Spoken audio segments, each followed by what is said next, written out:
As heavy wind and rains continue to pour over the Grapevine, the warning from CHP that will help keep you safe.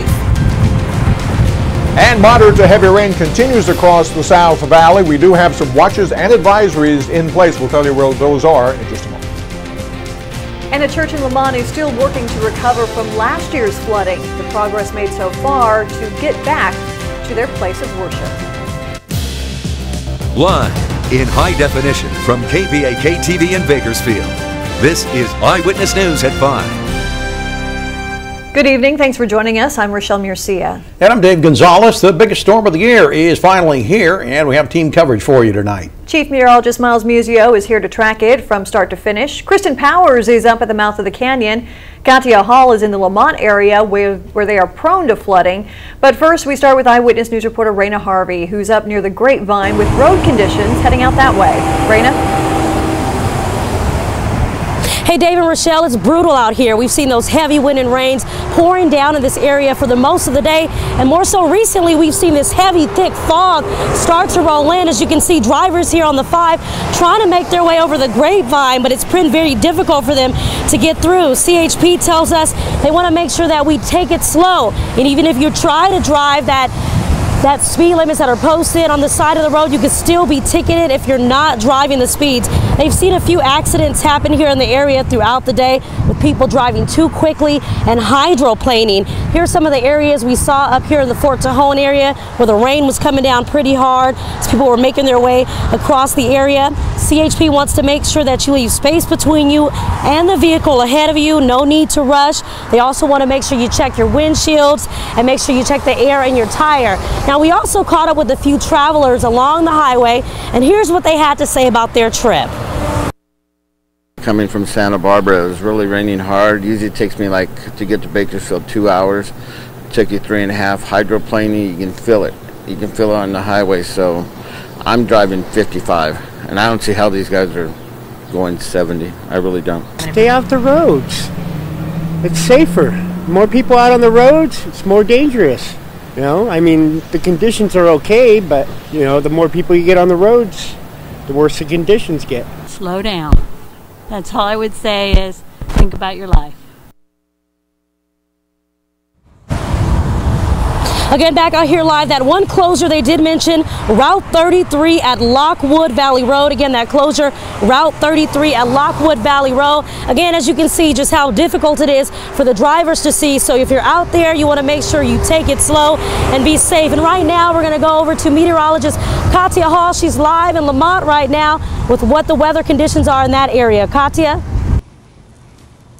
That's right, Rita. We are over here off Malaga and Panama Road, and you can see this water starting to puddle up pretty high here. So the county has put up these road close signs, and this is something that residents living in Lamont see quite frequently. That's because this area is so prone to flooding. That water comes down Caliente Creek, and essentially Lamont just gets in the way. Now, throughout the years, the county has taken steps to reduce the flooding in this area. They have put up a facility up into off Panama, and that has helped slow down the flooding in that area. Now, last year, they brought in a consultant to do a study to analyze the problem areas in Lamont. From that study, they discovered a potential fix. Just up the road here where Caliente Creek comes out and meets the valley around Highway 58, that area can hold a tremendous amount of water. The plan is to build a groundwater recharge area to absorb water before it goes downstream and into Lamont. Right now, the county is chasing down grant money to get that project started. I mean, all the responders, roads, fire, sheriff, everybody knows, keep an eye on Lamont. And we have tried for quite some time to try and make a difference, and we have. We've done those facilities that I just mentioned, but that's not enough. And we're trying to materialize this last project, not the last project, but this current project that we're talking about, to again provide even some more protection for those residents that's long overdue.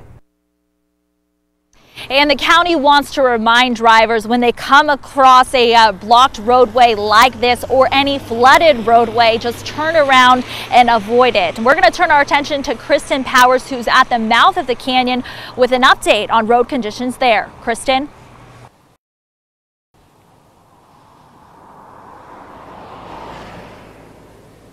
Hey Katya, yeah, strong winds here. At the mouth of the canyon, the rain is lightening up, but as you head east towards Lake Isabella, it gets a little more heavy. The canyon is open, but there are some cautions you're going to want to take if you're driving through it. Right now, the main concern is falling rocks. More and more are starting to slide down the mountain and into the road, and that's been, because it's been raining all day, the dirt is now getting soft. Now, there is a big sign before you enter the canyon warning of that. Caltrans is working to keep the roads clear. Extra crews have been working all day. They've been driving up and down the canyon, removing fallen rocks and debris. They're also checking storm drains as they're patrolling the area. A Caltrans spokesperson says there is always a heightened sense of alert for the maintenance crews when it comes to weather like this. Crews are working quickly to remove any potential hazards in the road. So there have been no traffic delays so far, and they do hope to keep the canyon open.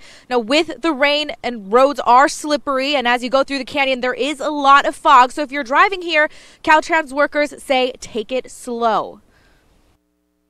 Conditions can change in the Kern Canyon, as a lot of residents know, basically from, especially during storms, from minute to minute. We want our motorists to be able to get to where they're going, but our number one concern is making sure they get there safely.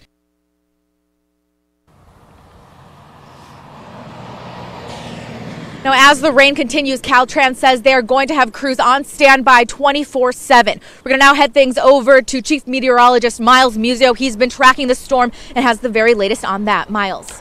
Well, Kristen, it looks like the rain is going to continue tonight. You can see it on radar right now, moving in from the southwest as it has been all day, with occasional flare-ups here and there. And then down farther to the south and west, you can see another band of pretty significant rain that'll be moving in later on tonight.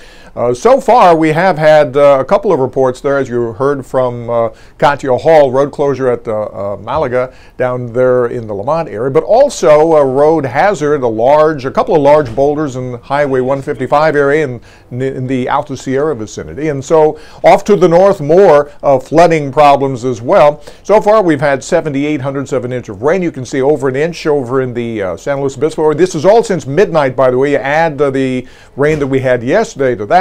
There is a flood advisory in eastern Kern County for some swollen arroyos there, and we continue to see the flash flood watch in dark green for areas to the south of us, also the foothills and all of the mountain areas. And off to the north, the pink there is very heavy snow. So we could see an additional inch or two of rain in the Kern County mountains through tomorrow. Right now, raining in 67 degrees, very high humidity. As you can see, we're in the 60s with a tropical air mass, 50s up in the mountains, and we also have that other part of the system coming through for tomorrow. It'll turn windy when that gets here.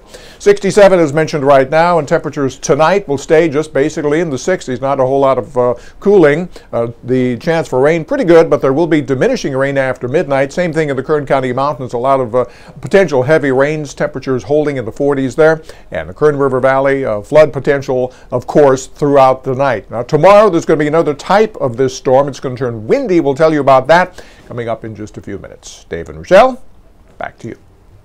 All right, Miles, and with the rain coming in, we want to see your pictures. This one is coming from Debbie Glisson from the Alta Vista area. Send us your pictures over to Burst. Just go to the Bakersfield Now app, and under the Explorer tab, you'll see the See It, Send It. Right now we have a special section for you to post your pictures. It's called Big Rainstorm. We will share some of them on our newscast. A group of Bakersfield firefighters are on the coast this evening, helping in the flood-prone areas that were affected by last year's wildfires. One engine, 26 firefighters, and an urban search and rescue unit are in Carpinteria this evening. Bakersfield Regional Task Force is one of only 12 teams that's officially recognized by the state for its level of training and equipment. They'll likely be assigned to help with evacuations and search and rescue efforts. They're expected to be there for about 3 to 5 days. 2 massage parlors have been ordered to shut down following an undercover operation. This is the third recent sting by county officials to combat prostitution and human trafficking. This time it was Golden Massage on Merle Haggard Drive and Bella Soul Salon Massage on Wyville Road. 2 female employees were cited on suspicion of violating a county prostitution ordinance. Public Health Services is encouraging people who suspect illegal activity at massage parlors to give them a call. A student at Independence High School has been arrested for taking a BB gun on campus. District officials tell us that classes were not affected by this. They say the student was arrested by the district police department and will be given an appropriate student discipline. School officials at Loudon Elementary are issuing an alert to parents after an attempted abduction was reported near campus last week. They say it happened near Fuchsia Court on Friday. 3 men reportedly tried to get a 10-year-old student into their truck. Police say at this time they cannot say with certainty that it was an attempted abduction. The student did make it home safely. If you have any information, you're asked to call Bakersfield Police at this number. It's 327-7111. The Panama Buena Vista School District is offering this advice for students: walk in groups, go straight home, follow the plan your parents have made, and if you get home to an empty house, call mom or dad and let them know that you are home. For more information, you can head to bakersfieldnow.com. The search for CSUB's next president has ended. Today, the Board of Trustees announced that Dr. Lynette Zalesny will take over as the school's first female president. Zalesny currently works at Fresno State. Current president Horace Mitchell will retire at the end of the year. During his time as president, he oversaw a rise in the university's enrollment and graduation rates, as well as boosting the school's athletic programs.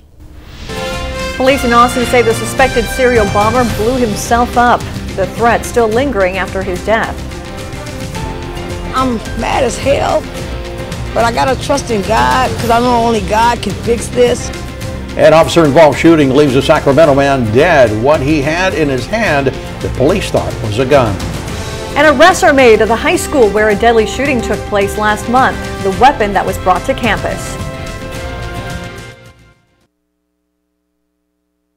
Following segment is sponsored by St. Jude Children's Research Hospital.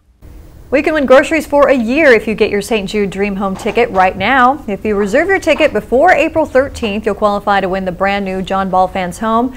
Plus, you'll be entered to win $5,000 worth of groceries courtesy of Bakersfield Grocery Outlet. Tickets are $100 each. You can reserve yours by calling the number there on your screen, or you can visit any Kern School Federal Credit Union. Remember, your money is helping save the lives of children battling cancer. The home and the other prizes will be given away right here on Eyewitness News, April 26th.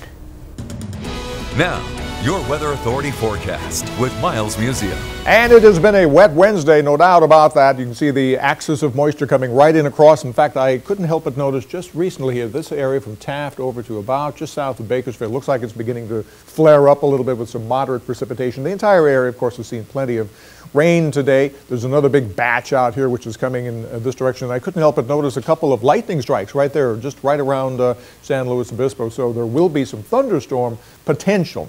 Now, there has been a little bit of a change here, and we'll see if the short-term forecast is right about that. It shows that plenty of rain is coming on through, and it keeps it through 10 o'clock tonight, but then we start to see a little bit of a break here, and that axis of moisture moves to the north of us. This is the beginning of the rain shadow, which you can very clearly see right here.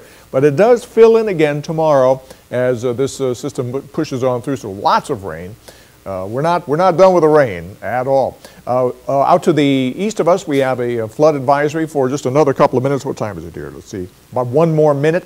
And there had been an aerial flood advisory here as well, and I wouldn't be a bit surprised if we see another one before this night is out. Off to the north, tons and tons of snow helping out our water situation. Okay, I've been working on this, and so far we've had essentially 2 inches of rain up in the Alta Sierra area. This is just since midnight. This is the add yesterday to get the storm total. You can see all of these totals pretty high, and that's as much time as I had. I'll finish that list as we go into the rest of the 5 o'clock hour. Very, very wet outside, kind of dangerous driving, as you've heard from several reporters. 67 degrees right now, very mild out there. Wild weather, we could see an additional 1 to 2 inches of rain before the end of tomorrow. And then gusty southeast winds are going to begin to develop. We'll also see a chance for some thunderstorms as this next part of the weather system pushes on through. Then it'll be drying out going into a Friday and Saturday. It'll be cooler, but there will be another weak system. Thought this might happen on Sunday, so there's a slight chance for rain then, but nothing like we're seeing now. 67 was the high today, and currently we're at 67 degrees with very high dew points. We get dew points up into the 60s. This is like tropical kind of air because it is tropical air. So far, 7,800 of an inch of rain. You can see a general pretty good rain across our area. We're right on that axis of moisture. And off to the north, even Sacramento pushing in on an inch of rain. So just to the north of the stationary front is where all of the real action is. Here you can see the moisture is coming right up along that front, but here is the push. This is the main wave, and it is going to be coming right up into our direction overnight tonight and going into tomorrow. So that is the big show. You can see here, this model actually takes the axis moisture a little bit farther to the north of us before things begin to get wet again tomorrow afternoon. But there will be some gusty winds out of the southeast. Temperatures will really begin to shoot up, I think, well into the 70s. Then finally, things begin to dry out. But that next system that I talked about coming in on Sunday will be moving down across our region. Here it is, a slight chance for showers right here on Sunday. Maybe even some snow up in the mountains. Then after that, things will begin to clear out, and we'll be looking a whole lot better. The latest computer estimates for additional precipitation as we push through tonight and tomorrow looks about like this. 1600ths of an inch here in town, but then that goes up again for tomorrow. And so you add these numbers to what we've already seen, especially over here in San Luis Obispo, and you're looking at a pretty big rain event that we're right in the middle of. So an 80% chance for showers, maybe a thunderstorm tomorrow, windy as well. And then drier after that, still a slight chance for precipitation, cooler on Sunday. Mountains, we're still looking at wind, possible thunderstorms. The flood watch continues, and in the Kern River Valley, more potentially heavy rain as well tonight. By Friday, we're going to be pretty much done with it. All right. Thank you, Miles. Coming up here, Apple is not hopping off the self-driving car bandwagon. We'll tell you what the tech giant has planned next.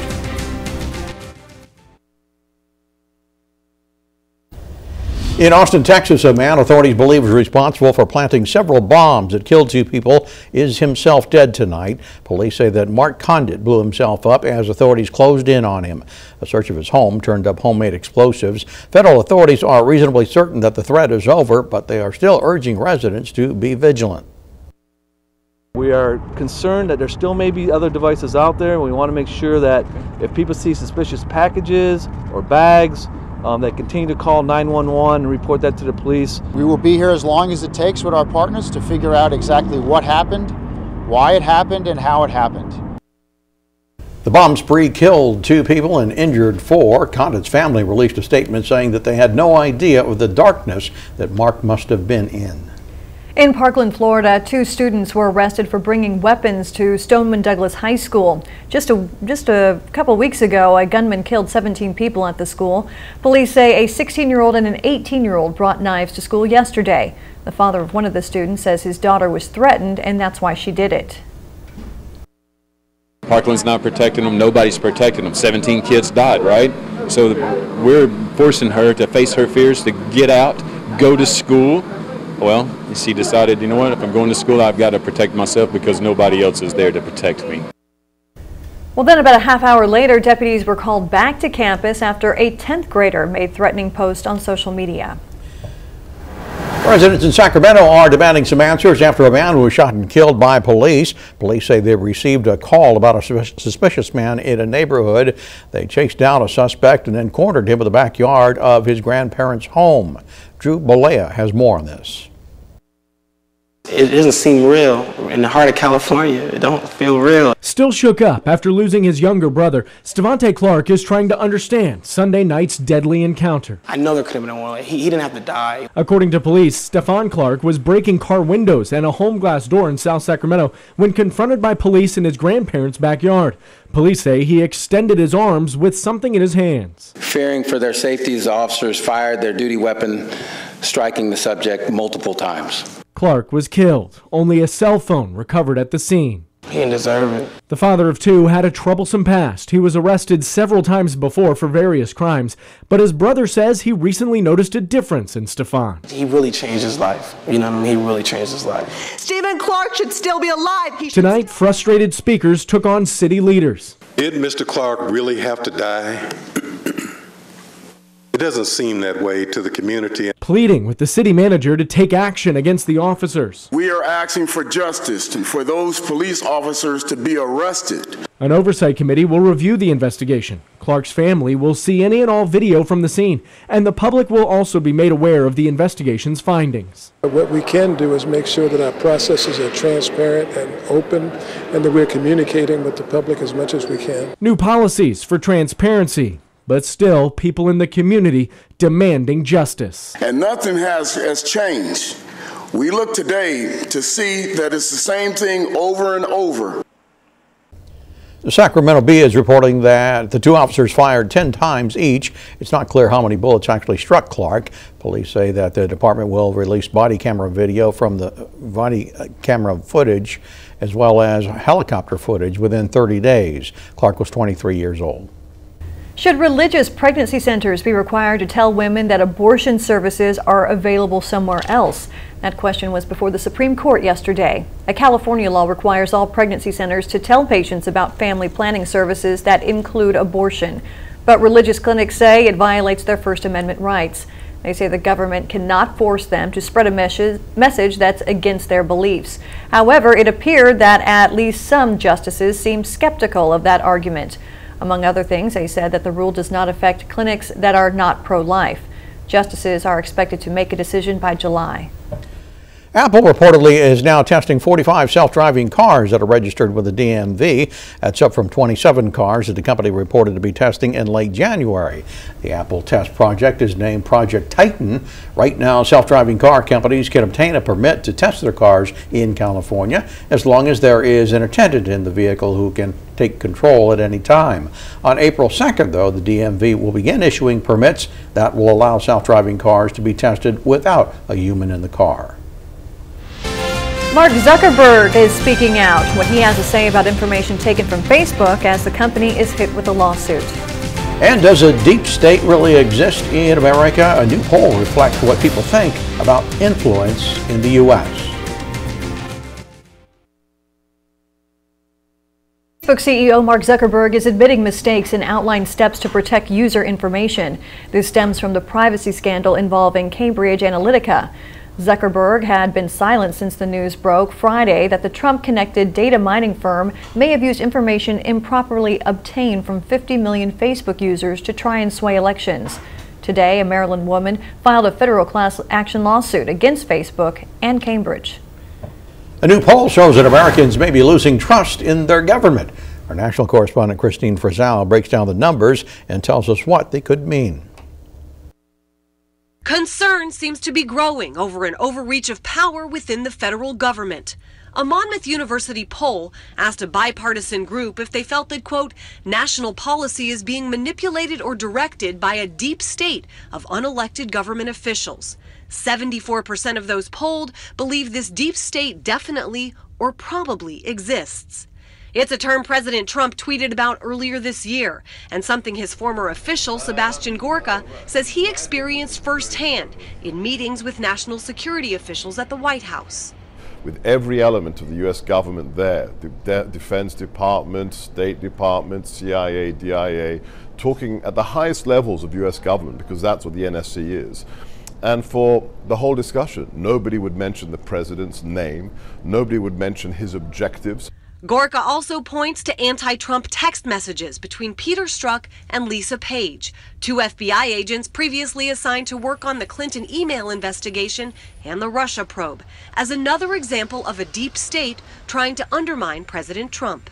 The FBI's reputation is more than tarnished, and it will take years to recover its prestige. Some critics call the deep state a conspiracy theory peddled by Republicans hoping to undermine the FBI. Others simply interpret its meaning quite differently. The public is rightfully concerned about the influence of Wall Street, the influence of the drug companies. Those powerful interests have far too much influence over the president, over the leaders in the House and Senate. The government created by and for the people, leading some of them to fear it's not operating as it should. In Washington, I'm Christine Frizzell reporting. The Senate has passed a bill to combat online sex trafficking. The Stop Enabling Sex Traffickers Act would allow sex trafficking victims to sue websites that contribute to their abuse. Victims and anti-trafficking activists say that the bill is a step in the right direction, but some tech advocacy groups fear it could limit free speech online. The House version previously passed with an overwhelming majority from both parties. Now it's headed to the White House, where the president is expected to sign it into law. A source says that President Trump is furious about some leaked information regarding guidance that he received before his phone call yesterday with Russian President Vladimir Putin. Washington Post reported that Trump congratulated Putin on being re-elected, which his advisors had warned him not to do. It is not clear whether the president read that guidance, though, ahead of that phone call. The source says that only a few people would have known about that guidance. Today, in a tweet, the president said getting along with Russia is a good thing, not a bad thing.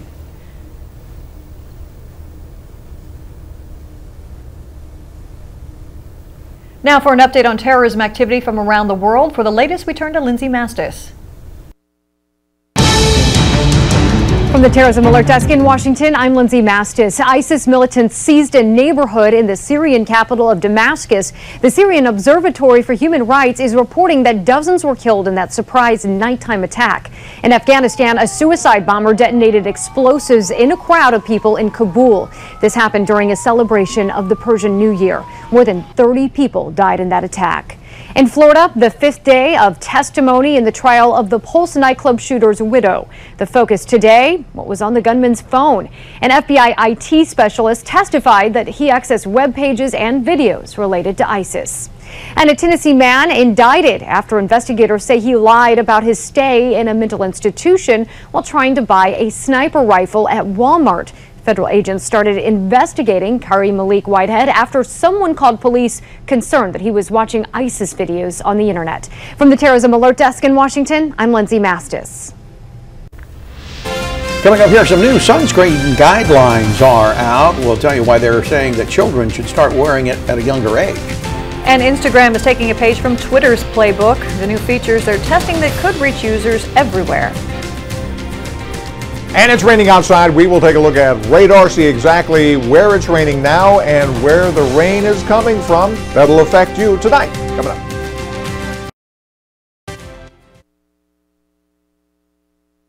It could be a long night for members of a small church in Lamont where floodwater is no stranger. Yeah, flooding in Lamont is nothing new, but it would be especially frustrating for this church. Reporter Kyle Harvey joins us now with their story. Kyle.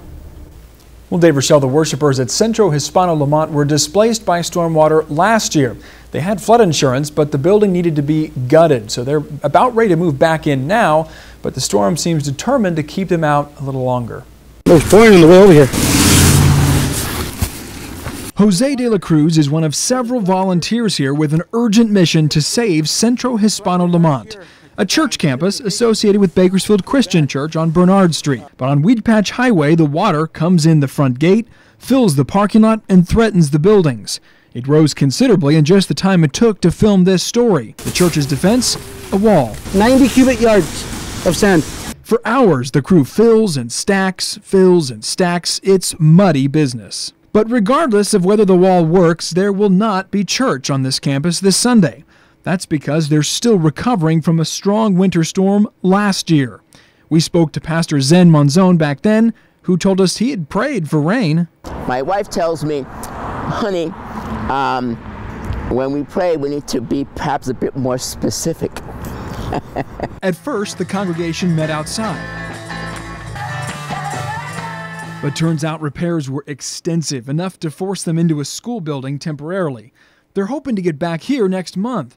I got a little tour of the progress from Pastor Letty Stepp. There was about 2 feet of water, and we had to replace the wall, half of the wall. Compared to last year when thick mud covered the floors and saturated drywall had been removed, the building looks awfully close to being ministry ready. That is, if the sandbags hold. Stepp isn't worried. Not really, because I trust in God, and I thank God for the rain. But I know He's going to help us through this. I called Stepp just before our show. She said the rain has slowed down now right over the church. Volunteers finished the sandbagging. They feel pretty confident, but she'll return later tonight and again tomorrow morning to be sure it was enough. Live in studio, Kyle Harvey, Eyewitness News. Now, your Weather Authority forecast with Wiles Museum. And it is, of course, pretty wet outside. We continue to see plenty of precipitation coming across the area. A little bit more rain now developing just between Bakersfield and the Arvin area. Up in the Lake Isabella vicinity, flare-ups, as you can see, of yellows and orange. It's moderate precipitation. And off to the southwest, we have more precipitation coming in now. All of this along an axis which is coming right over Kern County. Additionally, up here in parts of northern Tulare County, got some thunderstorms beginning to develop as well. It's a lot of rain. We're right on the axis here. In fact, we had 78/100ths of an inch of rain officially today in Bakersfield, and that's a record for the date. The old record, 68/100ths. And now, for the month of March, we are just this much, 200ths of an inch below 2 inches, which is really, really good. You can see kind of a cloudy day with rain falling in Arvin. And here's some more of those totals. I was working on these. You can see about 2 inches in Alta Sierra. It's probably over that now. And here's an inch in Woody. That's probably over that as well. Northwest Bakersfield picking up nearly an inch of rain. You can see more sizable amounts all throughout. Here's Meadows Field, actually 78/100ths of an inch, and Hart Flat, 76. And here at the station, we've had 58/100ths of an inch. And of course, you add this to yesterday's amount, and so we're talking some pretty good rain. Right now, 67 degrees, and raining outside. You can see it's been a wet, kind of a wet day. We're going to see an additional 1 to 2 inches of rain with this next system coming through, and so the flash flood watch is still in effect for the Kern County mountains. 67 was the high today. 67 is the current temperature. We got tropical air, very high humidity, anywhere from about 80 to 100% across the region. So it's a little bit sticky outside, and the winds are going to be picking up out of the southeast. You can see already beginning to happen, not quite here yet, but later on tonight when those winds do begin to kick up, we'll be looking at some gusty winds. You can see how warm it was on the warm side of that stationary front. Got up into the mid-80s today in Needles, 74 in San Diego. So just to the north of that front, this one right here, we're in the cool side of that, even though it is kind of tropical outside with humidity. This is where all the rain is focused right now. And so it looks like that rain is going to continue. We look out to the west, you can see more precipitation coming up from tropical sources there. So this is going to continue for one more day. It'll change a little bit tomorrow because we're going to have that wind. We'll see some sun breaks as well in the afternoon. Meantime, over here in the northeast, they're dealing with another semi-blizzard, very, very wintry conditions from New York all the way down to the Washington, D.C. area. You can see these are all warnings for winter weather and very, very cold here in the southeast, but we're looking at all of the wet weather here, and so that's going to continue tonight. Overnight low temperature only about 58 to 60 degrees, the flood flag flying, and for tomorrow an isolated thunderstorm, high 72 to 74 with some sun breaks. Of course, flood watch tonight in the mountains, lows in the 40s, highs in the 50s tomorrow with more windy, wet weather. In the Kern River Valley, about 50 for a low tonight with a lot of rain. Highs tomorrow about 64 degrees. And not quite as much rain over in the desert. A flood advisory there for a little while, and highs tomorrow up around 64 degrees. And air quality, of course, will be good, good, and good. So a lot of rain. Not a whole lot more to say right now other than we're following the specifics. We are it's called Met watching, meteorological watch, and watching it as it happens. Flooding possible even tonight here in the valley. Temperatures warmer tomorrow, windy. Could see a thunderstorm as well in the mountains too, and then turning cooler after tomorrow. And the Kern River Valley at about 64 for a high tomorrow, windy with a chance for thunderstorms. And we're going to monitor where the rain is happening right now. Doing our Met watching all night. All right. Thank you, Miles. Well, Blue Moon is celebrating a blue moon, and they're teaming up with a popular restaurant to bring guests in on the fun.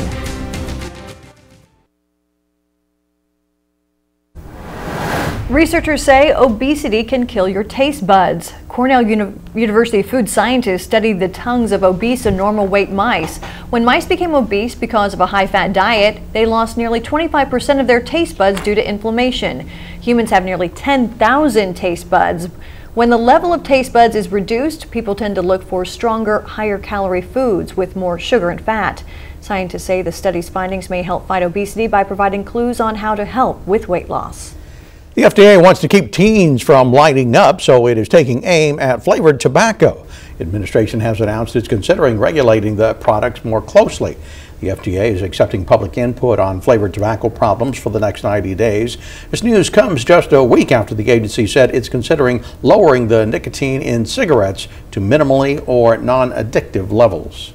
New federal guidelines recommend doctors start offering skin cancer prevention as early as 6 months old. That's a drastic change from previous recommendations. Reed Binion has a closer look in today's Health Minute. Before a baby learns to walk, they should get used to never leaving the house without sunscreen. That's according to new recommendations from the U.S. Preventative Services Task Force, an independent panel of experts. It updated previous guidelines from 2012 that suggested skin cancer prevention and education begin at age 10. Now it says it should begin when a child is 6 months old. Doctors are now encouraged to suggest babies start using sunscreen and wear protective clothing when going outdoors. The task force says children and teens exposed to the sun's harmful UV rays are at greater risk for developing skin cancer as adults. The guidelines are especially critical for people under the age of 24 who have fair skin, freckles, and a family history of skin cancer. People who use tanning beds or burn easily are also at higher risk for the disease. The new recommendations were based on a review of 21 studies focusing on preventing skin cancer. For today's Health Minute, I'm Reed Binion. Fans of Jimmy Kimmel are getting to know a new side of him after last night's show. The late-night comedian got his first colonoscopy. The camera was rolling as the hospital-robed comedian prepped for the procedure. By his side was his colleague, Katie Couric. Last year, Kimmel turned 50, which is the age the American Cancer Society recommends that people start getting screened for colorectal cancer. Couric had the procedure on television back in 2007 after her husband died from colon cancer. Getting Walmart products to your home will get a lot easier thanks to a new partnership with FedEx. FedEx is projected to open 500 stores inside of Walmart locations over the next 2 years. The shipping company has already tested the program in stores across 6 states. Customers will now be able to have their orders sent to a Walmart-based FedEx office where they can pick up items within 5 business days. The announcement comes as Walmart looks to compete with e-commerce giant Amazon with quicker shipping options to customers. Instagram rolling out a new tool that will allow users to share other people's posts on their platforms. The new feature will be similar to retweeting on Twitter. You'll also be able to repost and resize images and GIFs, even add your own captions. If you don't want anyone reposting your material on Instagram, you can opt out of it. Right now, the new features are only available to a handful of users. It's unclear when they will fully roll out. Well, you can celebrate a blue moon with a blue moon. Starting on March 31st, Olive Garden will be serving a commemorative Pilsner glass to take home to guests who order a 22-ounce Blue Moon Belgian White.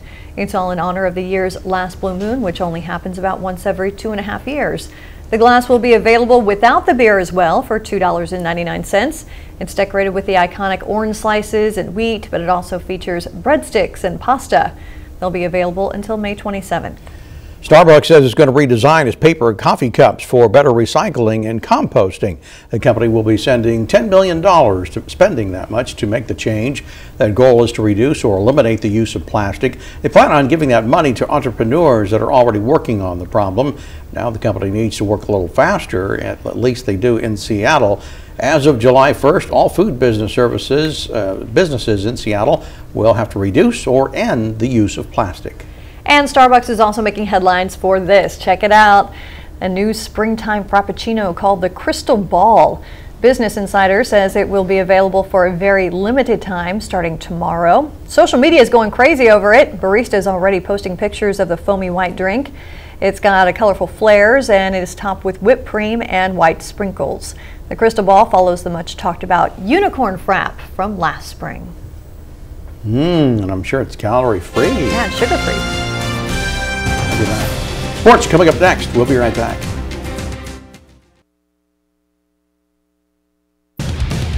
Now, Eyewitness News Sports with Craig Kerr.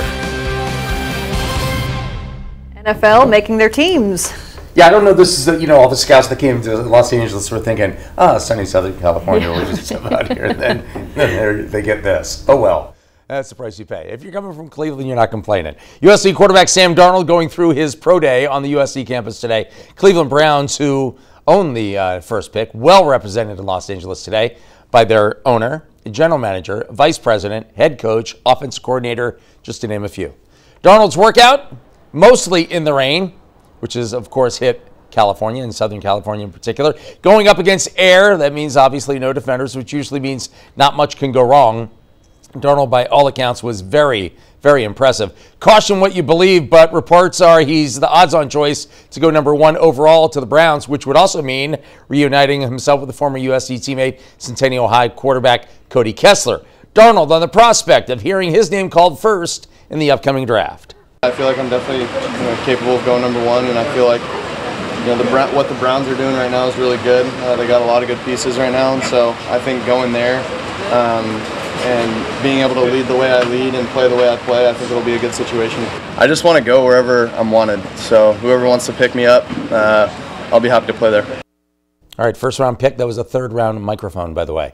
NCAA tournament resumes tomorrow with the Sweet 16. This much we know, either Loyola Chicago, an 11 seed, or Nevada, a 7 seed, will be moving on to the Elite 8. The Ramblers using wins over Miami and Tennessee. They have 30 wins and counting. Nevada on deck, paying no attention to the Kansas State-Kentucky game, which would be next on deck, and a trip to the Final Four at stake. Truly, our guys, all year long, we haven't even looked at who's ahead of us farther than the team in front of us. I mean, we really have not mentioned the other two teams, the other two teams. Obviously, everyone follows the tournament. They know who they are, but we haven't even addressed it, talked about it. It has been all about Nevada. All right, meanwhile, most seasons, Nevada would be a Cinderella, but then, well, there's Loyola Chicago. And Wolfpack head coach Eric Musselman is impressed by the Ramblers. And remember, Nevada already got by Texas and Cincinnati just to get to this point. They're a lot better than the two teams that we played, without a question. If I had to compare them to style and how difficult they are to prepare for, so like a St. Mary's team, for people on the West Coast. I mean, they're just they're so well coached, and they move the ball so well that they present problems for what type of defense you're going to game plan for them.